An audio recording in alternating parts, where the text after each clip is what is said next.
Right now you're with Stormin and you're watching WWETV. Don't you dare go nowhere else. Boom. Right now, we're there. We're there on the YouTube train. We're chuckling through. We're coming in. We're going to pull up in YouTube London, YouTube Space London. And we've got legends on board, legends on board, legends on board. We don't let anyone on our YouTube train, is it?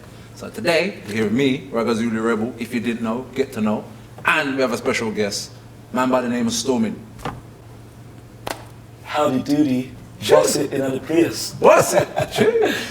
Alright. Stormin, for those that don't know, if you don't know where you've been, legend from the grime scene, from the D&B scene.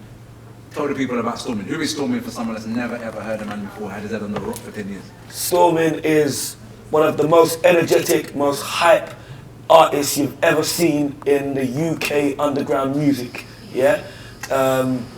He is a person who was a part of one of the first ever legendary grime crews, and now a part of one of the biggest drum and bass teams at the moment, called SAS, formerly Nasty Crew.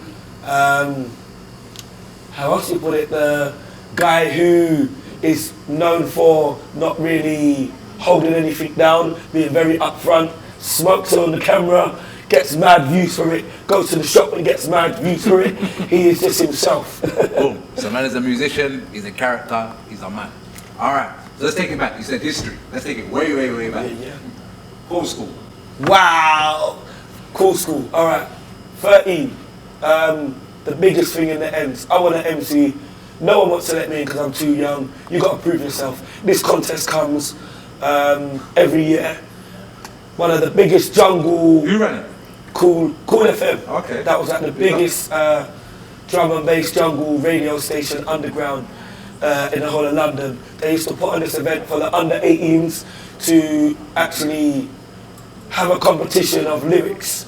And my area was like, you might as well go for it. Like, you're doing all these house raves, it's time for you to take the next step. So I did exactly that and came out the champ. And man's been winning ever since? Yeah, non-stop. Okay, so then N.A.S.T.Y, Nasty Crew. Yeah, man.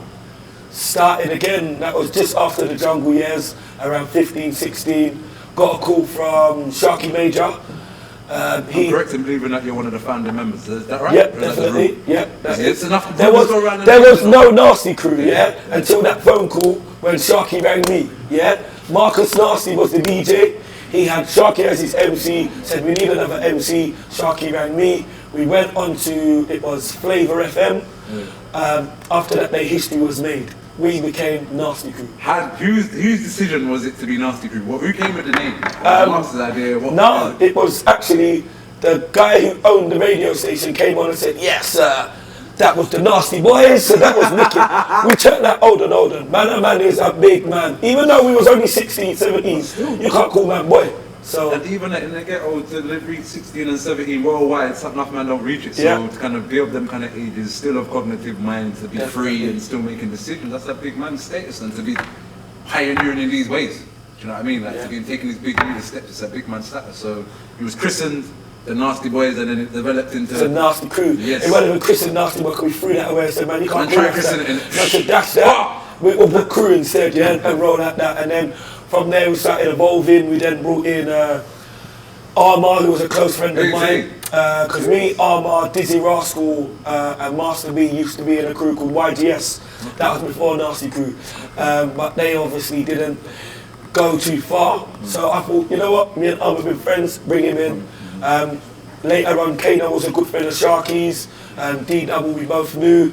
Getz was a close friend of me and Sharky.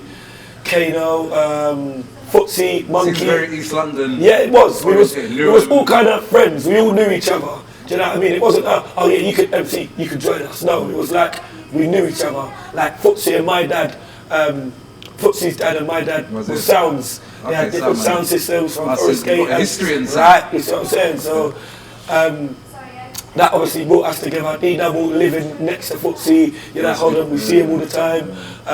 Kano being in East Ham, Sharky used to go out that way a lot.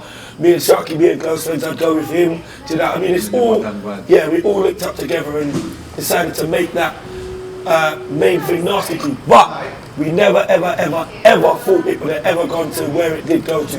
We thought it was just a couple of men spitting lyrics, doing our thing, done. Do you think that helps? Because often when people have agendas, like say if everyone decided they've got this $1 million Hollywood dream of that big car and this and that, kind of egos can get in the way. But when it's kind of, I just want to do this pure essence of express, it kind of lets it free and then it kind of just organically develops and grows. Or do you think that it had an effect of that way? No, it definitely organically grew, but at the same time, where there's so many people, some are going to want other things than others. So some might want to jump to go to somewhere, but me being myself, I've always thought of it, my time will come. Don't rush nothing. Do you know what I mean? Like, it will come, just keep working and it will come. So some might have gone before me, some might not have gone before me, but time. Do you think that your history, like you mentioned that your dad was a soundman, and knowing Mazera, I know say that that's vintage, old school kind of thing, so do you think that always being among you, like actors' children kind of thing, like Robert De Niro's son, he may act or something like that, but he's not eager to be in the front line because he knows, say, that he's a great and he's coming from greatness. So is it because you've always been among music that it's just something I want to do as opposed to a novelty? Do you think that's why? Yeah, I kind of grew to like, I have to be someone in music. Like, I always wanted to do music, and I grew up as the mind state of, I've got to take it further than my father. Okay. Like, I've got to make him proud. Yeah. So I must carry on. Yeah, definitely. Okay. Is Pops proud? Yeah, definitely. Yeah. Okay.